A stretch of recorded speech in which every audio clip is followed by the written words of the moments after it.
అభం శుభం తెలియని చిన్నారులు ప్రేమగా పిలిస్తే ఎవరి దగ్గరికైనా వెళ్లి తమ బోసి నవ్వులను పంచే పసి మనసులు. అలాంటి చిన్నారుల పట్ల ప్రస్తుతం జరుగుతున్నది ఏంటి? సవతి తండ్రి పక్కింటి అంకుల్ ఇలా ఎవరో ఒకరు వావి వరుసలు మరిచి మాయ మాటలతో మభ్యపెట్టి చిన్నారులపై లైంగిక వేధింపులకు పాల్పడుతున్నారు. దీనికి ఫుల్ స్టాప్ లేదా?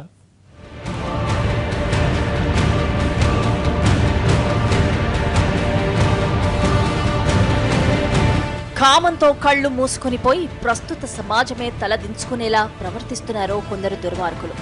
చిన్న పిల్లలు దేవుళ్లకు ప్రతిరూపాలుగా భావిస్తారు. కానీ అలాంటి పసిపిల్లలపై లైంగిక వేధింపులు పతాక స్థాయికి చేరుకున్నాయి. ఎలాంటి కుళ్ళు కుతంత్రాలు లేని అభం శుభం తెలియని చిన్నారులపై లైంగిక దాడులు ఆందోళన కలిగిస్తున్నాయి.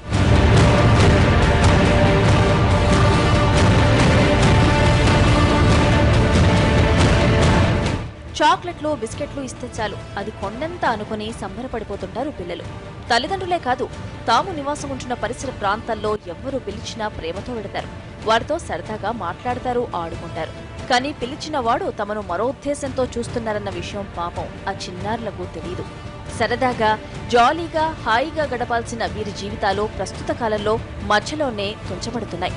కామంతో కళ్లు మూసుకుపోయిన కొంతమంది రాక్షసులు చెరిచే ప్రయత్నం మానవ సంబంధాలకు మాయని మచ్చను తెస్తున్నారు. చిన్నారుల్లో బంధుత్వాలపై, కుటుంబ వ్యవస్థపై నమ్మకాన్ని, విశ్వాసాన్ని కోల్పోయేలా చేస్తున్నారు.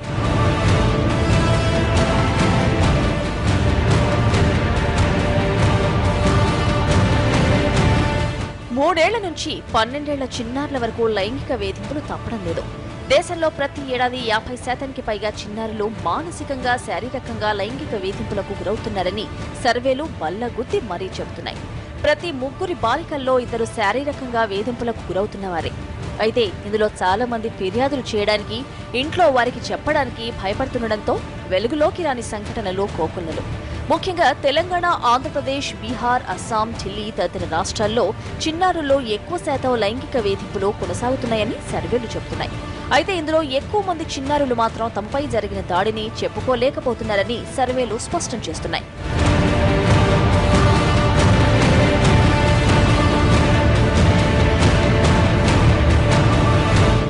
తెలంగాణ, ఆంధ్రప్రదేశ్లో అయితే ప్రతి ఏడాది 48% పెరుగుతున్నాయని ఎన్జీఓ సంఘాలు ఆరోపిస్తున్నాయి. దీంతో పాటు చిన్నారుల్లో నేర ప్రవృత్తి సైతం పెరుగుతున్నట్లు ఉమ్మడి రాష్ట్రాల చైల్డ్ రైట్స్ ప్రొటెక్షన్ కమిషన్ రిపోర్టులో తేలింది. చిన్నారులను మానసికంగా, శారీరకంగా వేధిస్తున్న కేసులతో పాటు వారి హక్కులను ఉల్లంఘిస్తున్న కేసులు ప్రతి నెల 1000కి పైగా నమోదవుతున్నాయని కమిషన్ పేర్కొంది. దీంతో పాటు 90%కి పైగా సంఘటనలు వెలుగులోకి రాకుండా చీకట్లోనే మోగుతున్నాయి. నేషనల్ క్రైమ్ రికార్డ్ బ్యూరో లెక్కల ప్రకారం చిన్న పిల్లలపై జరుగుతున్న అరాచకాల్లో తెలుగు రాష్ట్రాలు అగ్రస్థానంలో ఉన్నాయంటే అర్థం చేసుకోవచ్చు.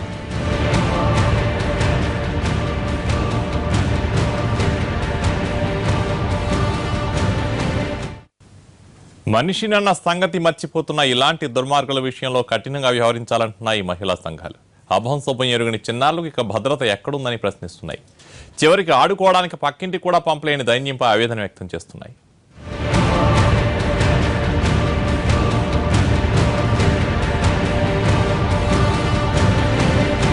నిర్భయ చట్టం వచ్చింది, శిక్షలు పడుతున్నాయి. అయినా పశువుల్లా ప్రవర్తించే వారిలో మాత్రం మార్పు రావడం లేదు. తాత వయసున్న వాళ్లు కూడా పసిపిల్లలతో దారుణంగా ప్రవర్తిస్తున్నారు అనడానికి తాజాగా హైదరాబాద్ బాలిక ఉదంతమే ఉదాహరణ. 4 ఏళ్ల పిల్లని ఇంట్లోకి పిలిచి లైంగికంగా వికృతానందం పొందుతున్న వాడి విషయంలో కఠినంగా వ్యవహరించాలంటున్నారు మహిళలు. ఇలాంటి వాళ్ల మీద సినిమా ప్రభావం కూడా ఉందంటున్నారు.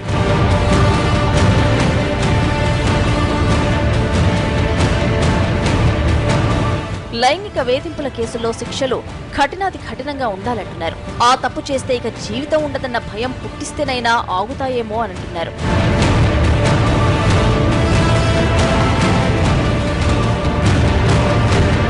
చిన్నారుల పట్ల పశువుల్లా ప్రవర్తించి వారిని మెంటల్ హాస్పిటల్స్ కు తరలించి మానసిక చికిత్స చేయించాలన్న వాదనలు సైతం ఉన్నాయి.